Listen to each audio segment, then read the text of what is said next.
Hey, income growers and harvesters. Welcome back to Harvesting Income. Today we're going to talk about an ETF known as OMAH, OMAH.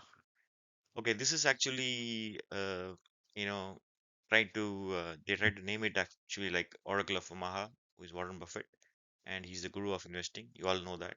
This is going to attract a lot of attention, and it has already been very popular among a lot of people in the investing world and popular on the social media and YouTube as well. Okay, this is actually the VistaShares Target 15 Berkshire Select Income ETF. So the question is, can you invest like the guru and pocket 15% yield? So this fund actually, promises you that you will be able to invest in a select stocks of the Berkshire Hathway, and they also provide you the option to get monthly income or distribution or yield. So would that work like that? Is that possible? So that's the Okay, let's look at the stock selection process, investing strategy, and how the fund works, its pros and cons, and so on. Okay, before we go ahead, quick disclaimer, this is only for knowledge purposes. Okay, Vista Shares Target 15 Berkshire Select Income ETF. That's the name of the fund. And the strategy is two-pronged. The first is basically invest in the stocks based on the selective Vista Shares Berkshire Select Index. It is basically an index of stocks selected from the total stocks of the Berkshire Hathaway. They select a specific set of stocks.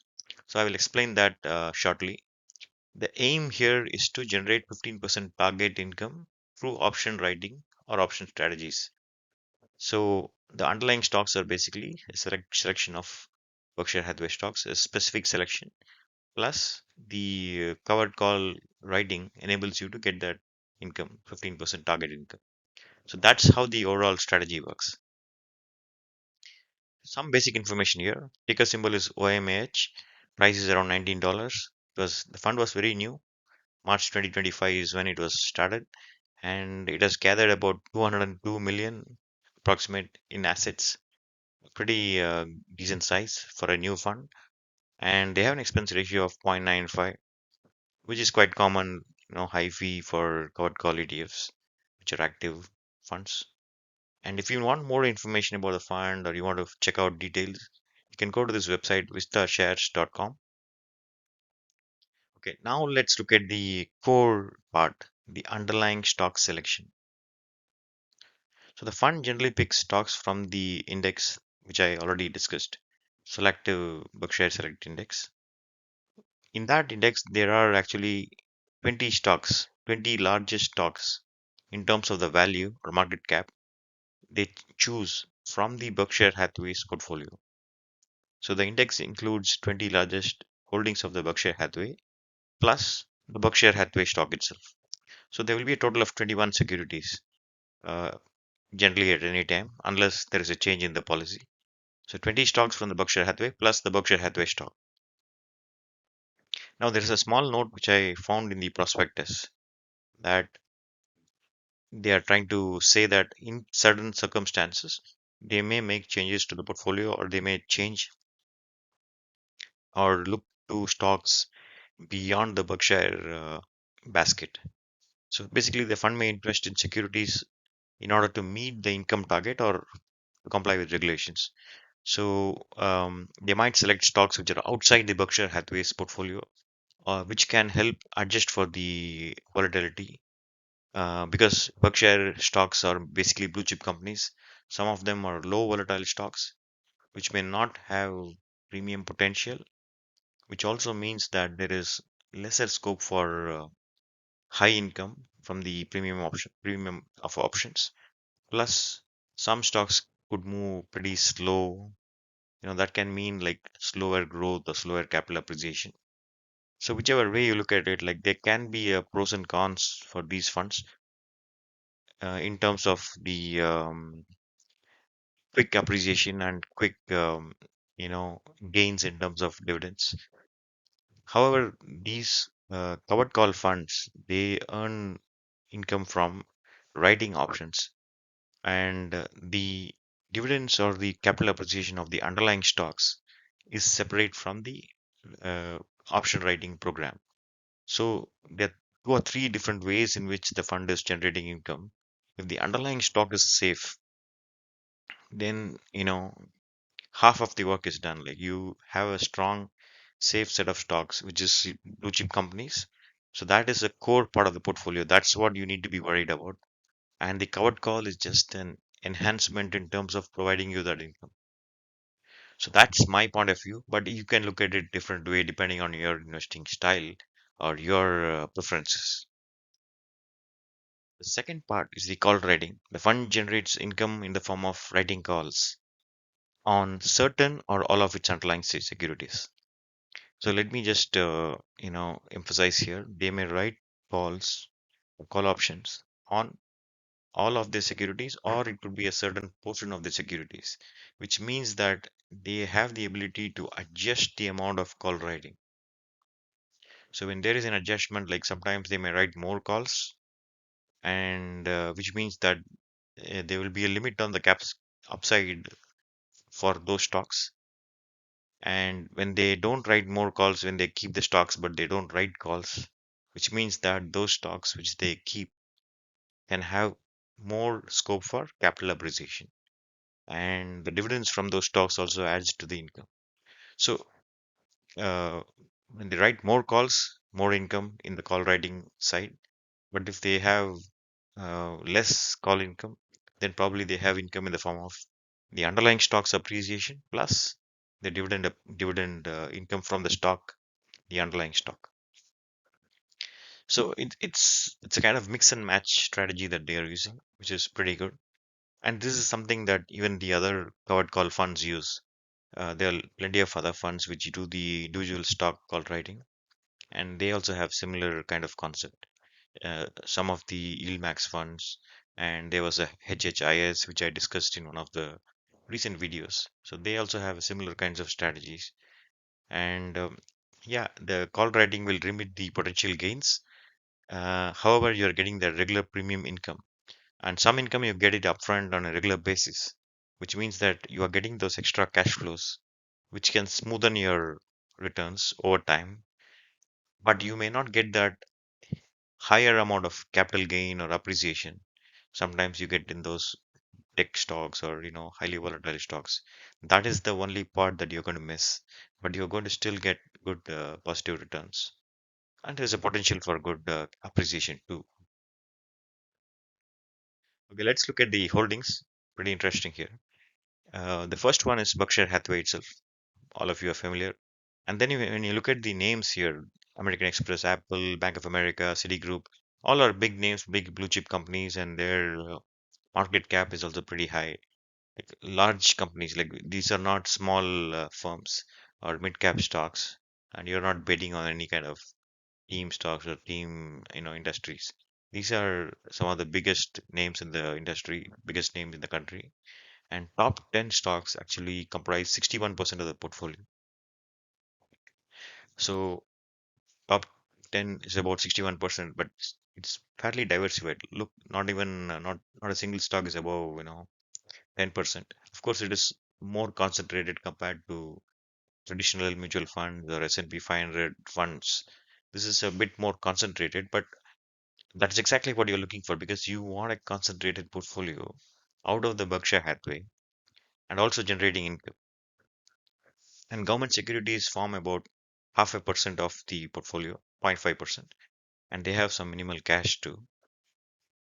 One thing I was thinking about the stock selection here.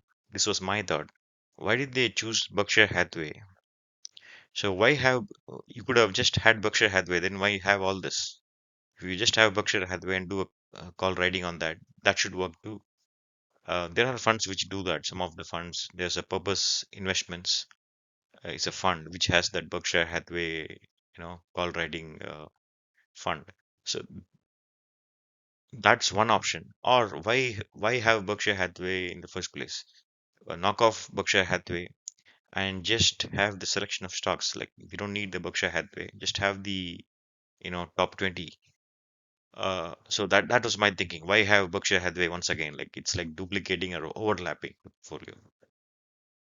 I think the fund manager or the fund design people or strategists, may have thought like this. Some people like the Berkshire Hathaway in its 100% entirety, the whole company itself. There are some people who like the selection of stocks within the Berkshire Hathaway. So some people like only a certain selection of stocks. Some people like the entire Berkshire Hathaway. So these are two different people, two different sides. Uh, Here they have tried to do both actually, Berkshire Hathaway plus also the selection of stocks. So they're trying to satisfy both the parties, both crowds, so that the fund becomes more meaningful or more appropriate for a larger audience. They want to capture both the groups of audience who like Berkshire Hathaway plus the ones who like selection of the Berkshire Hathaway stocks. This is my observation. If you have any other comments or if you know more information about that, please drop in the comments below. Okay. Now looking at the dividends, the fund is just 2 months old. Too early to make any assessment here. In March 2025, like it made about 25 cents. April it made about 24 cents almost. So it's going to be around the 23-25 cents range, most more or less. And based on these, if you calculate the yield, it's going to be pretty high. It could be 25-30%. But it's too early to make any assessment. It's just 2 months. It's too early.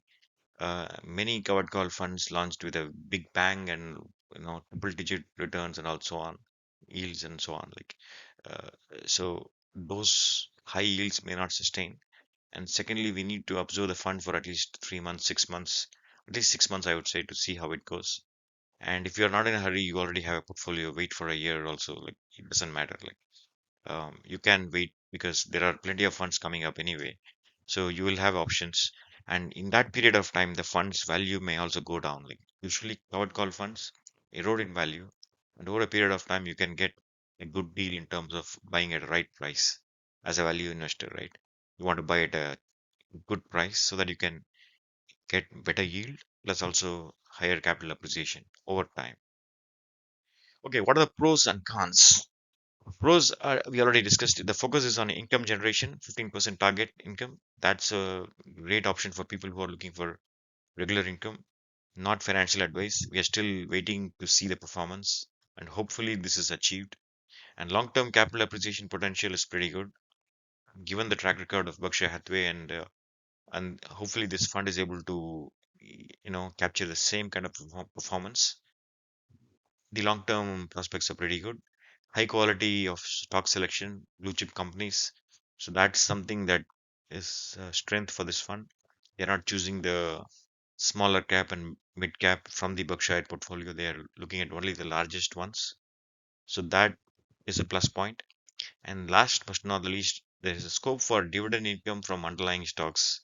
Like if the fund is holding stocks and not writing calls on all of them like all the time, so there's a good scope for dividend income from the underlying stocks plus the capital appreciation too. Okay, what are the cons?